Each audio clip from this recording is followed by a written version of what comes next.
Hello and welcome to FPL Mate, your best mate for fantasy Premier League content for the 2022-23 season. And my name is Dan, and today we are doing a team selection video for Game Week 13, where we're going to have a look at our Game Week 12 scores, as well as looking forward to what we're going to do for Game Week 13 in terms of transfers and captaincy as well. So if you do enjoy this one, please do leave a like, really helps out the channel, and do subscribe if you're new around here as well. But first of all, we need to have a look at how we got on in Game Week 12.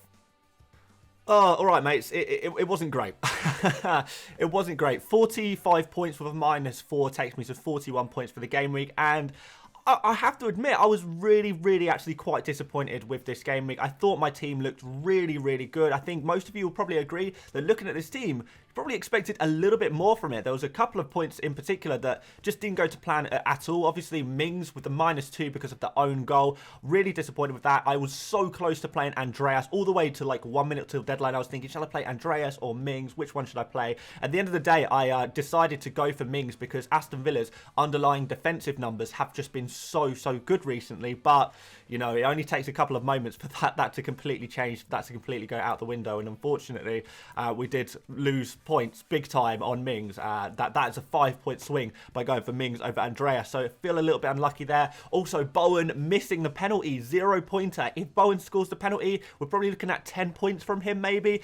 That would have been really nice. That would have gone so far. So two real kind of tiny moments, bit of luck going either way. And that's a 15-point swing. And I tell you what, if I was on 60 points right now, you know, with a -4, 56, I would have been really pleased with this game week. And even that would be even with some key players blanking. I mean, Salah and Kane both blanking. Solanke versus Southampton, one of the weakest defences in the league, blanking. And Anderson against Wolves, who don't score goals typically, you know, didn't get the clean sheet. I don't know. I feel a little bit hard done by, but, you know, I'm not going to complain too much. But this is certainly not a game week where I'm going to beat myself up and say, oh, Dan, you made these terrible decisions. You've just done an awful job. Because I genuinely don't think I did. I think I set up well for this game week. But sometimes things don't go your way. And other times things do very much go your way. And you get a lot of luck in this game. So it goes both ways over the course of the season. So it is what it is. We're going to try and push on. But disappointing game week 12 for me, I think. But what are you going to do? These things happen. Moving on into Game Week 13, we've got one free transfer. We've got a load of money in the bank that we want to be spending, at least a little bit of that cash. So let's start off in goal with Nick Pope. So Nick Pope has got a game against Spurs next. I'm hoping that Spurs will capitulate in the way they did against Man United. I didn't really see Spurs putting up that bad of a performance, really. They're really toothless. But to be fair, when Spurs are playing at home, I do think they are a little bit stronger there. So I'm not particularly confident about Pope in this game week. If he can make a few saves, we know he can. We know he's a top quality goalkeeper. Then I will be happy with that. You know, even if he loses his clean sheet, if he can get a couple of save points, then I will be very happy, I suppose. I'd take a 4-pointer right now from him, to be honest. But yeah, in a dream world, Newcastle continue their very good form and maybe get a result out of Spurs. But look, I'm not particularly confident about this one. But after that, we've got some decent fixtures. Aston Villa and Southampton after that. So look, things will get better after that. And the rest of my team is looking pretty good, with the exception of another Newcastle defender who we'll talk about in a second. We've got Cancelo up next against Brighton. Liking this one a lot, to be fair. I think Man City are going to do very well against Brighton. I don't think Brighton have been too amazing recently. They certainly haven't blown me away. You know, they've kind of, I don't know, I feel like they've been a little bit disappointing. They've struggled to score goals in the last couple of games, which is kind of back to Brighton of old. You know, this Brighton team that just struggles to score goals. So maybe that Brighton team is going to be back. They're playing away against Man City. Man City at home. Cancelo, I'm expecting clean sheets. I do think there's vulnerabilities there as well for Cancelo to exploit. Maybe take on the old shot, drive into the box, you know, make those key passes, collect those bonus points. He's a bit of a bonus point magnet when he's creating chances for his teammates as well. So fingers crossed, a good performance from Cancelo. Very happy to go with him for this game week. Trippier next. Again, Spurs away. Not really expecting a clean sheet. Am I expecting some attacking returns? If I'm completely honest, not really. Not really this game week. Obviously, Trippier has done really well. Whenever he keeps a clean sheet, you know there's potential for bonus points there. And you know that he always has that chance of creating something in the attacking ways. But away against Spurs, Spurs have been one of the stronger defences this season. I'm not expecting too much from Newcastle in this game. But like I say, you never know. Trippier is a super high owned player. You've got to be in it to win it. And Who knows? Maybe he bangs in a free kick. You get that little bit of luck, something like that, and you're very, very happy. Trippier has been returning consistently in FPL, but I would not necessarily attribute that to, I wouldn't necessarily say that that means it's going to continue every single game week. I think it would be a little bit premature to say, yeah, Trippier, just banger player, going to return every single game week. I don't know if that's necessarily going to happen every game week, and if there's going to be one game week over the next 4 where it's not going to happen, it's probably going to be this one. Next up, we've got Anderson. Again, I'm pretty happy with that. To be fair, even though Crystal Palace did lose their clean sheet against Crystal Palace, they kept a clean sheet the week before, and I thought they looked pretty decent defensively in general. This game is against Everton, who are really struggling for goals at the moment, aren't they? Maybe they need to bring more pay back into the starting 11. Imagine that as a situation, but there we go. But yeah, a decent fixture against Everton, even though it's an away fixture. I still like this one quite a lot, so happy to go with Anderson, and he is still providing that little bit of a goal threat. You can see that during these set pieces, he is still that target man, and he's picking him some decent balls. He's making the occasional run forward as well, which we like.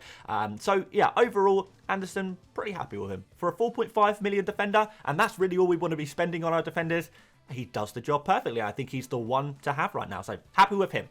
Moving into midfield, we've got Salah. Really disappointing for him last game week. I was so expected him to be playing slightly more central, as he had been doing the previous 2 game weeks. And this game, kind of struggling against West Ham, maybe that's going to be the key to Klopp putting Salah back into the slightly more central areas, as he was against Man City and Rangers, where he looked like Salah was picking up that form again, rather than, as he was against West Ham, spending most of the game having a chat with the linesman. But never mind, maybe we get a Nunez, probably not Nunez, but maybe Firmino dropping to the bench. If that were to happen, Salah would be starting in a central striker type position. So that's what I'm really hoping for. And Nottingham Forest is a reasonably good game as well for that. So I like that a lot. Jared Bowen is a real difficult one, because I know a lot of you guys are going to have the likes of Bowen and Zaha, who we'll talk about in a second, and you're wondering, should I move these players to Foden? Should I move these players to Saka? And it really is up to you. It's a really another 50-50 call that you guys are going to have to make. I wish I could tell you the answer to that one. I don't have a clearly defined answer, but this Bournemouth at home game, I think it's a decent fixture. I don't think we should be getting this twisted. Like, I know previously in this season, we've been talking about, Nottingham Forest and Bournemouth and even Leicester being these weak defences. But these 3 teams who we were previously targeting have come a long way defensively. So Bournemouth at home, yes, it's a good game. But West Ham, are they a great attacking outfit? No, they're not. Is Bowen a decent player? Yes, he is. If you're going to pick a West Ham player for this fixture, it is going to be Bowen. Shame about the penalty. Is he going to be on penalties from now on? I thought it was a pretty weak penalty versus Liverpool. I'm not sure. A lot of his chances, to be fair, have come through penalties, but he is still offering a decent amount in open play as well. So, decent player to have over this run, I think, but there are going to be some key decisions to be made here of how we get the likes of Foden and Saka in, and Bowen may have to be the one to be sacrificed. Similarly, Zaha, another player that could potentially be sacrificed here, although I do feel like I genuinely do prefer this fixture. I do prefer Everton's game, this game against Everton, especially if I look over the next 2 as well. Everton and Southampton look like slightly better fixtures than Bournemouth and Manchester United. Zaha from open play is doing a little bit more than Bowen as well, and we saw Zaha in the second half of that game against Wolves come in slightly more centrally, and he just changed the game completely. Vieira made some positive comments, like talking about Zaha taking that initiative to come in centrally and cause some problems against Wolves. And I wonder if that's the way he's going to be kind of utilised in the future, because we saw him play so well when he moved slightly more as an inside forward rather than that winger, I guess. That is going to be a key difference for Zaha. He is a talisman of that Crystal Palace team. He needs to be utilised as a talisman. And if that happens in games against Everton, who are, conceding a lot of chances at the moment, Southampton conceding a lot of chances at the moment, then that is actually going to be very good for Zaha. So it's, again, as always with FPL, it's ifs and buts and maybes, but there's another but for you. If it does go out, there's another if for you. If it does go out that he is playing slightly more centrally, then he's going to be on fire. We saw at the beginning of the season, he was playing very centrally. He was doing so well, getting so many FPL points from open play. And that's not even including the fact that he is also on penalties as well, which is always nice. So do prefer, I genuinely do, if you have to keep one of Bowen and Zaha, I would prefer to keep Zaha. There you go. I said it. Next up, Martinelli. He has got games against Southampton next, which again, I think Southampton's a pretty weak opponent. I would be trying to get back on some Arsenal players if you did sell them. Martinelli obviously going to be a key player there. I do prefer Saka, but for his price, Martinelli, you cannot go wrong. He's just the king of his price point, I suppose. So looking good for this one. I'm hoping for some more good performances. He's kind of dropped off a little bit, but maybe he can get back to business. Certainly in this Arsenal team that is just performing so well, and I'm sure will be very, very keen to keep their good run of form in the Premier League going. Moving up front, we've got Harry Kane against Newcastle. Not sure about this one. Like I said, I do prefer Spurs at home. They do seem to do much better at home. But that last result against Manchester United, I wonder, because Spurs have kind of struggled against the bigger teams this season, the stronger teams, the tougher teams, the real deal teams, and I do believe Newcastle are that team, but at the same time, all of their other tougher games have come away from home, so this is a bit of a mystery to me. How well are Spurs going to do against Newcastle? I think they could actually do quite well, but is Harry Kane worth having ahead of the likes of Haaland or something like that? Probably not. Let's be honest, probably not. And like I say, that Bournemouth away game, I don't think it's as good as it once was. That Liverpool game, I think that is not as good as it once was as well.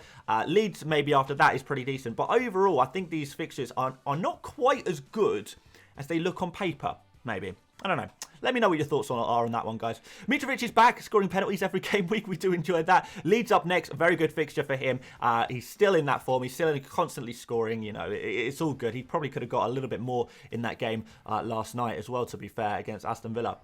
But I still really like Mitrovic. I still think he is one of the players I want to have the most. Love these next two fixtures. Really looking forward to having him for those fixtures. And I could maybe consider removing him in Game Week 15 for Man City. But for now, he's staying well in my team. Solanke, another guy on penalties. We've got a lot of penalty takers in this FPL team, by the way. I don't know if you've noticed, but I've gone all in on those penalty takers. Just trying to get that little bit of luck. Didn't come off with the Bowen thing last week, but we move. Maybe I need to get over it by this. But get over it, Dan. Bowen missed a penalty. Move on, man. But anyway, Solanke, West Ham next. Don't know if this is an amazing fixture, but look, Solanke is so cheap. Even if you get like an average of like 5 points from him per game week or something like that, I think that's absolutely fine, to be honest, for a player of his cheap price. And I'm not really sure what other forwards I'd want to have right now, to be honest. I mean, Tony doesn't scream at me. Wilson doesn't scream at me either. I mean, I don't know what they'd be doing screaming at me. That would be pretty terrifying, to be fair. But my point is that in terms of forwards, certainly in these cheaper price brackets, Darwin Nunez obviously is quite nice for if you want to pay a little bit more. But for the cheap forwards, Mitrovic and Solanke are probably my two favourites at the moment, so happy to go with that. Onto the bench, guys. We've got Iverson, not going to play him. Andreas, I could consider playing Andreas ahead of Solanke. I have thought about it. I mean, Andreas has been playing very well recently, to be fair.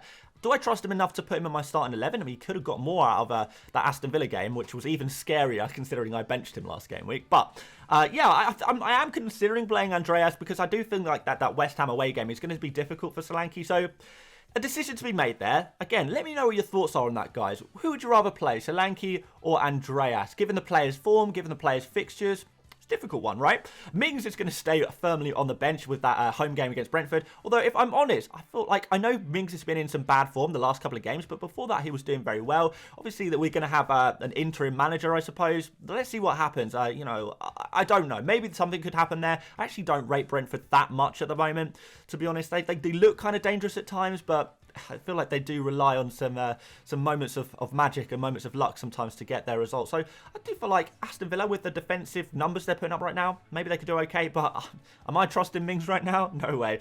Webster obviously against Man City away as well, which is he's not touching the starting 11, obviously. Well, there we go, guys. That's the team. You'll probably notice that we don't have enough Man City players. So should we address that? Okay. First of all, I mean, let's be honest. I need to get Haaland in. I did a little experiment thinking, if Kane gets anything against Manchester United, the experiment would be worth it. I thought maybe Kane, even if he got an assist, that would be well worth my while. Wasn't to happen. One of those things. We move, I suppose.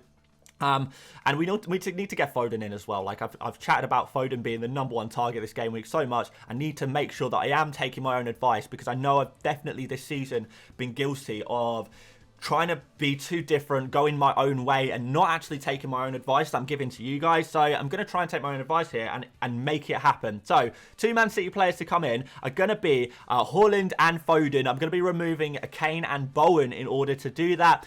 Look, the Kane to Haaland transfer is really obvious.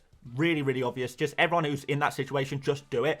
Bowen to Foden is a little bit more difficult. Now, I did this last night before the price change, and this morning I was kind of thinking, have I made the right move there? Bowen against Bournemouth, that's not actually too bad. Could I have waited one more week to get Foden? And then the other side of me thought, you know, if Foden goes off in game week 13, then I'm going to really regret that decision. Whereas if I sell, if I keep Bowen, even if I sell Bowen, if he does really well, he's kind of still quite differential anyway, so he's not really going to do me too much damage. And it's very easy to sell a player after they've just scored 0 points as well. So I thought, let's just do it. Let's just get those Man City players in. Let's get ourselves prepared for the upcoming game week, because look at these next Man City fixtures. Brighton, Leicester, Fulham, Brentford. This is a phenomenal run of games. It really is a fantastic run. And I'd be absolutely very foolish to not have some, a couple of Man City attackers in this game, in this run, really. I would want to have, and for you guys as well, I want to make sure you have 2 Man City attackers going into this run of 4 games up until the World Cup. It really would be very worthwhile doing that. So taking the -4, is it going to go well? Who knows? I'm not going to take myself too seriously. I'm not going to be too harsh on myself. Let's just see how it goes. I think I've made the right decisions. Obviously, a lot of research has been gone into doing these kind of moves that I've been making recently. If it doesn't go to plan, look, I can't really blame myself too much. Let's just hope that we're going in the right direction. The goal is still to try and break the top 1 million by the World Cup. That should still be very doable, even though there's been a couple of tiny setbacks the last couple of game weeks. I've not really dropped rank massively, to be fair, but I had hoped for a little bit more. I'd hoped for a lot more, to be fair, but look, things don't always go your way, and fingers crossed, things will go my way now. Please. Captain's armband on Haaland, by the way, obviously. And we're going to put the vice-captain on Salah as well. So there we go. That's going to be my team. Again, what do you think, guys? I know we said last week, I think it was pretty unanimous last week, my team looked very good, didn't turn out well. What about this week? Are we looking as good as we were last week? Are we looking better than last week? Are we looking worse? What do you reckon? What kind of point scores should we be expecting from this team? I think it looks pretty nice, to be fair. But we've said that before. Alright, thank you guys for watching so much. If you did enjoy this video, please do leave a like. It does really help out the channel. Do subscribe if you're new around here as well. That's going to be it for content this week, but we have released loads of other videos for game week 13 so far, so do go check them out. Buy, sell, keep, avoid came out yesterday. We did a transfer tier list. We did a wildcard draft as well a couple of days ago. If you wanted to kind of have a look at what kind of wildcard team might look like for game week 13, then that's kind of, up to you if you fancy that. And other than that, we'll have a deadline stream tomorrow. I hope to see a few of you guys there. But that's it from me today. Thank you so much for watching once again, and I will see you later, mates. Bye-bye.